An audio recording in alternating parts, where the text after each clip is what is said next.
everybody. My name is Jonathan, and today we're going to talk about Dyson spheres.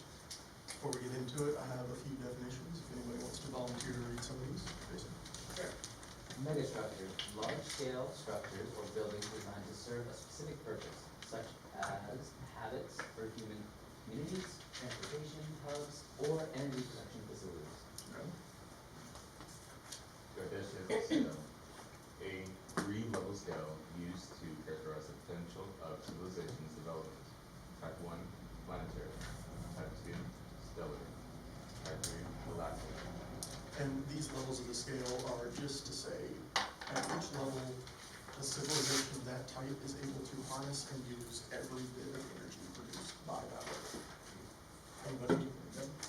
Dyson sphere, a sphere approximately the size of a planetary orbit that would be able to harvest all the sun's energy. And of course, I'm speaking from the perspective of a computer science student at UNC Charlotte. And the purpose of this presentation is to explore the theory of the Dyson sphere, why it can't exist, and how one could affect the population if it were ever built. A little bit of history. In 1960, a physicist named Freeman Dyson suggested that a star's radiation could be captured and used by surrounding it with some kind of shell. Then in 1964, he clarifies that more of a swarm with nodes around it would be much more practical than a single shell. Then in 1966, Dyson theorizes that about 2 times 10 to the 27th kilograms of materials would need to be harvested from other planets to build something like this. To put that into perspective, we haven't put a human on the moon since the 70s. We may be a little far off of that. Freeman Dyson dies in 2020, and since then, no significant progress or discovery has been made regarding this theory. Except in sci-fi, right? Exactly. Now, a brief history of existing megastructures. The Line. I'm sure you guys have heard of it. It's a city in Saudi Arabia that is supposed to be about 106 miles long, in between two 1,600-foot skyscrapers. Production for this began in October of 2022, but has stalled because investors have not wanted to throw their money at the Saudi Arabian government. The current estimated cost to finish this is about $8.8 trillion. Germany has the 3rd largest GDP in the world. This is almost twice their GDP.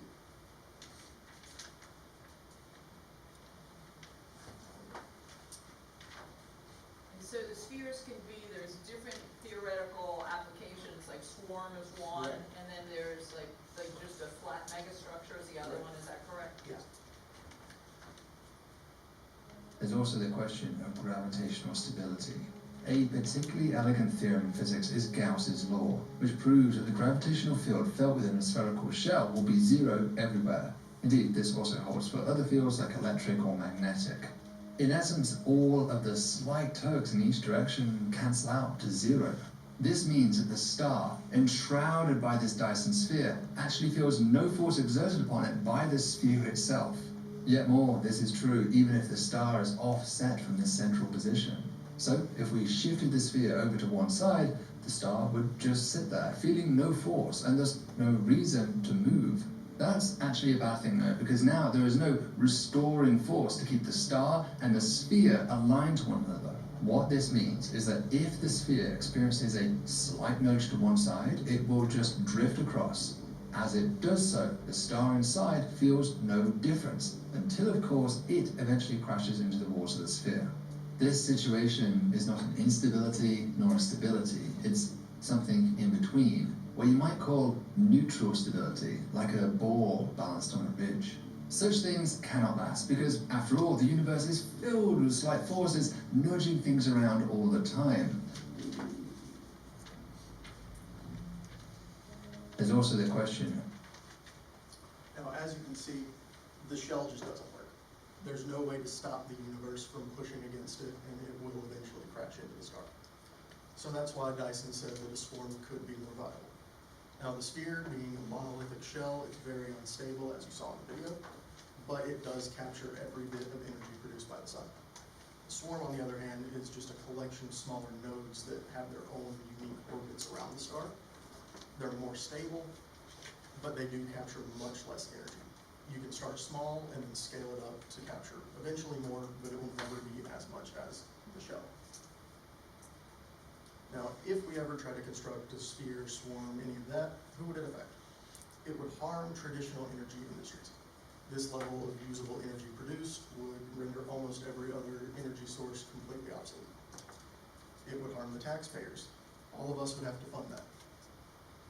Who would it benefit? It would benefit private space industry. Companies like SpaceX, Blue Origin, they could get contracts to construct something like this, maintain it, and then contracts for the energy infrastructure for how to transport that energy back here for us to use. It would also benefit developing areas of the world, because if we do have access to this level of energy, the global average quality of life would skyrocket. But what do you guys think? Is this something worth thinking about? Is it worth investing into? Is it worth even considering right now? Definitely not. Definitely not something, worth thinking about at the moment in this current, climate and how the world's been going. It seems like it's a lot of money going towards something that is potentially useful. Yeah, I agree with that.